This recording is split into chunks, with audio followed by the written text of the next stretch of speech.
क्या आप जानते हैं मेमोरी के कितने टाइप्स होते हैं? इस वीडियो में बने रहें, आपको पूरी जानकारी आज मेमोरी के बारे में मिल जाएगी। मेमोरी सबसे पहले कहते किसको है? मेमोरी एक स्टोरेज डिवाइस है जिसमें हम डेटा को स्टोर करके रखते हैं। मेमोरी के टोटल 3 टाइप्स होते हैं, जैसे कि यहाँ पे हम देख पा रहे हैं, प्राइमरी मेमोरी, सेकेंडरी मेमोरी और कैश मेमोरी। प्राइमरी मेमोरी किसको बोलते हैं?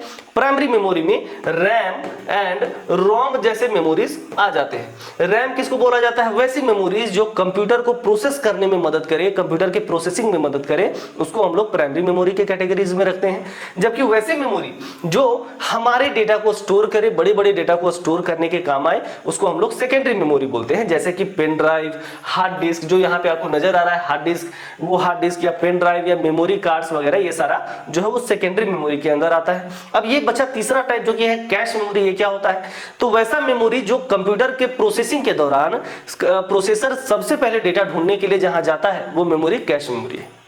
कैश मेमोरी दोनों मेमोरी की तुलना में ज्यादा फास्ट काम करता है, और जो कंप्यूटर है जब वो प्रोसेसिंग कर रहा होता है तो उसको जब किसी इंस्ट्रक्शन या डेटा की आवश्यकता पड़ती है तो सबसे पहले कैश मेमोरी में जाके देखता है। अगर कैश मेमोरी में डेटा नहीं मिलता तब वो जाके रैम के पास जाता है और वहां से डेटा उठाता है। तो जो कैश मेमोरी होता है वो रैम और प्रोसेसर के बीच में होता है, जिसकी वजह से कैश मेमोरी का महत्व बहुत ज्यादा हो जाता है। तो आई होप आपको मेमोरीज के बारे में अच्छे से समझ में आ गया होगा कि कंप्यूटर में कौन कौन से तरह की मेमोरीज होती हैं, कितने टाइप्स की मेमोरीज होती हैं। अगर आप इनके बारे में और डिटेल में जानना चाहते हैं तो हमें कमेंट करके बताएं, हम इस पर बहुत जल्दी एक लॉन्ग वीडियो लेकर आ रहे हैं। धन्यवाद।